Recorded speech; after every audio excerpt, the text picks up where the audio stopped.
where I expressed my very deep concern about South Africa becoming a syndicate society, where things don't happen at a small scale or by accident, but that they actually are the product of very sophisticated syndicates. And I think that links exactly, as Mr. Lekgetho has said, with the focus on organized crime. And I think that's the lens that we should apply to this matter. The interim report that is presented today by the Special Investigating Unit is in fact a synopsis of the state of Home Affairs that this 7th administration inherited and is dealing with. Indeed, in terms of Proclamation 154 of 2024, issued by President Cyril Ramaphosa, the SIU was mandated to investigate serious maladministration in relation to visa issuance and related matters for the period between 12 October 2004 and 16 February 2024.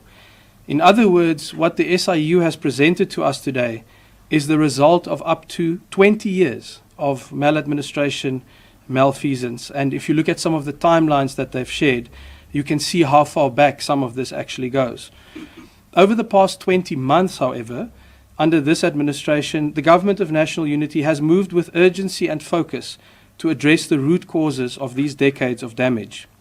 Our goal is simple: to restore the rule of law in Home Affairs, and our strategy to achieve this is based on 3 key pillars. Number 1, to uncover and investigate fraud and corruption. Number 2, to enforce accountability on those responsible.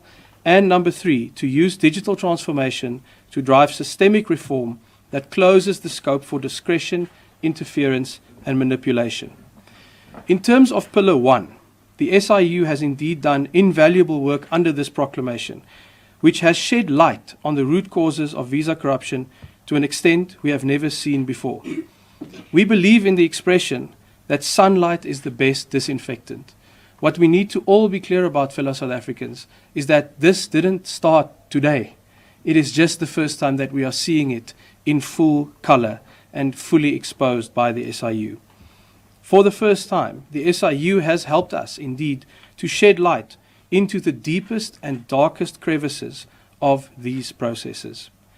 By exposing both the alleged perpetrators and the systemic loopholes that enabled their manipulation, Home Affairs has now been empowered to take decisive action against perpetrators who have gotten away with misconduct for far too long.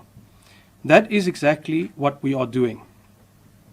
Perhaps the single most extraordinary and important finding of the SIU's work, at least for me, is that the bulk of the malfeasance that we see presented here was allegedly committed by a very small handful of officials. Think about that for a moment. The numbers that the SIU shares, the instances that they share, the damage caused to our country and our processes were enabled by a small handful of people, relatively speaking, exploiting loopholes and the manual nature of visa processes for their own benefit. That is why I can today announce, firstly, that disciplinary processes against all implicated officials are underway. A total of 20 officials have already been dismissed since April last year. I will also be requesting the Director General to write to the Department of Public Service and Administration, as well as the Department of Cooperative Governance and Traditional Affairs, to ensure that these former employees are flagged and that they are not re-employed elsewhere in the state while they undergo the criminal proceedings that the SIU has mentioned. Over the past 2 financial years, a total of 75 disciplinary cases have been completed, resulting in an additional 16 suspensions without pay and 22 written warnings. This work has also led to a number of referrals for criminal prosecution, and I would encourage the National Prosecuting Authority to prioritise these cases as part of our collective efforts to restore the rule of law. But we are also not stopping there. The SIU has handed over, I think, just under 100 specific visas where administrative action is underway for cancellation, but we are looking at a broader pool of over 2,000 visas to see what administrative action is required to deal with any fraudulently issued documentation. If the process takes us there, we will cancel those visas, and we will also ring-fence subsequent visas obtained by these same individuals to ensure that all irregularly obtained documents are cancelled and that perpetrators are deported or prosecuted as required. This brings us then to the third pillar of our strategy. As important as the first two are, exposure and accountability, it is only through the systemic reform, anchored in digital transformation and the use of modern technology, that we can definitively close the space for corruption. I think, ladies and gentlemen, if you look at each and every one of the SIU's systemic recommendations, that is how we are going to close the loopholes that people abuse to engage in these kinds of criminality. Digital transformation is the apex priority of Home Affairs under the GNU, and we have made extraordinary progress on this front over the past 20 months. At the heart of our work to close the space for manipulation of visa processes, to deal with almost everything that the SIU has flagged, is the electronic travel authorization. As confirmed by the SIU, it is paper-based and manual processes that have long created space for crooked officials to overlook fraudulent documents or approve applications that do not meet the relevant regulatory requirements. We are moving now to shut down all of these manual processes and replace them with new cutting-edge digital systems that leave no space for discretion and manipulation. This is not a promise. This is something that is happening. Home Affairs already launched the first phase of the ETA ahead of the G20 leaders meeting last year. I can report today that to date, this system has already declined over 30,000 applications that did not meet the relevant requirements for tourist visas. I'm not sure if those would have been declined if it was still a manual process.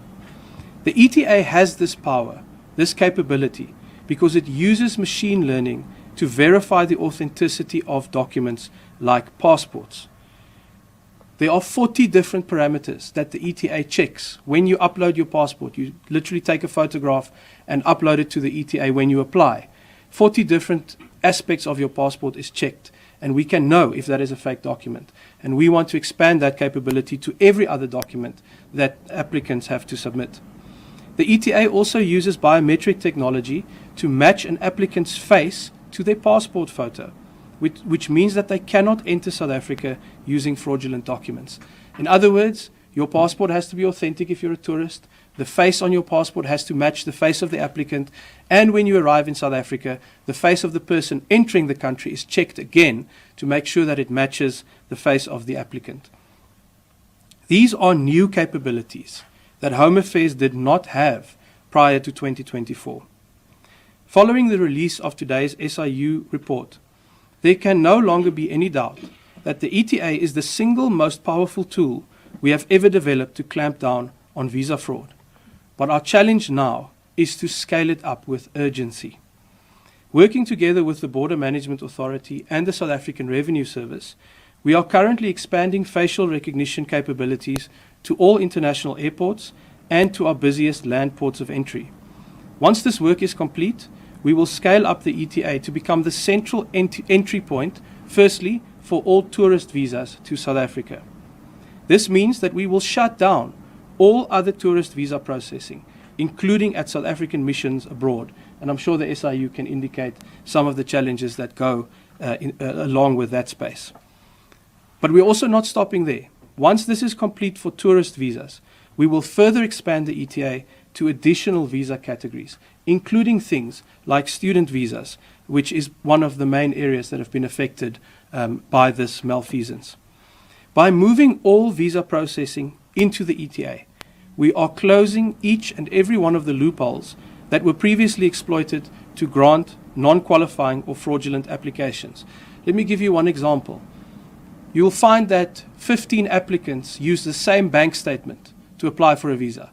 They make a copy of the bank statement and they submit it 15 different times. It is very difficult, even for an honest official, to identify someone using the same bank statement. With machine learning and AI technology that we've built into the ETA, it will immediately block those applications because it can simply immediately spot that this is the same bank statement that has been used on multiple occasions. By the end of this administration, every visa to enter South Africa from every visa category must be processed only through the automated and biometrically secure technology of the ETA. I think, DM, DJ and colleagues, we have no time to lose. in rolling out this solution. Through the ETA, we will indeed be able to ensure that it is never again possible for a handful of officials to manipulate processes and cause such extraordinary damage to our country. The rollout of the ETA also links to our work to build an intelligent population register to anchor a new digital ID system, which will ensure that biometrics are recorded for every person in South Africa and that biometric verification is used to protect our citizenship and identity system.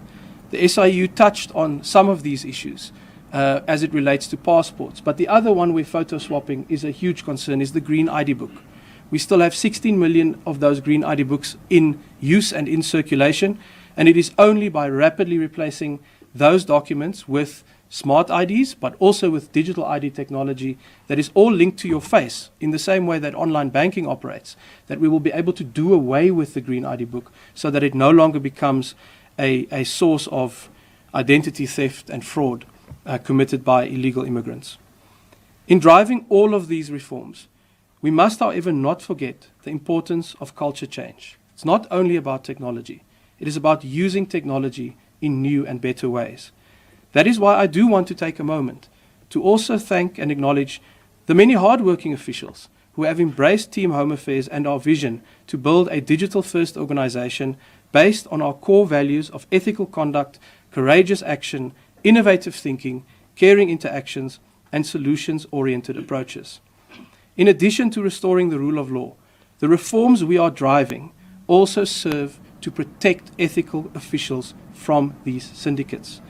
To the DG and his team, this moment truly must serve as a clarion call to all members of Team Home Affairs to once and for all turn our collective backs on the people who have brought shame to this organization over many years.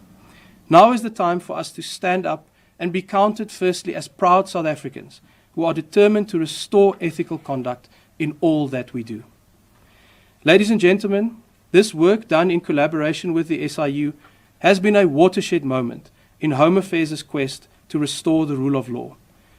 I extend my sincere appreciation to the President for having authorized this proclamation and to the SIU team for their partnership, professionalism, and unwavering commitment to rooting out corruption. We will continue this work with you all the way to its conclusion.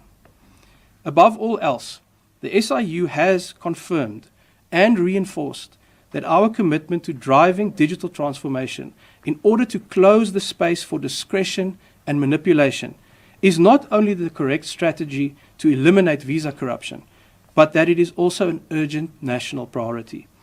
Our resolve and commitment to not only holding accountable every single official involved in this malfeasance, but to building new, modern systems free from manipulation has never been stronger.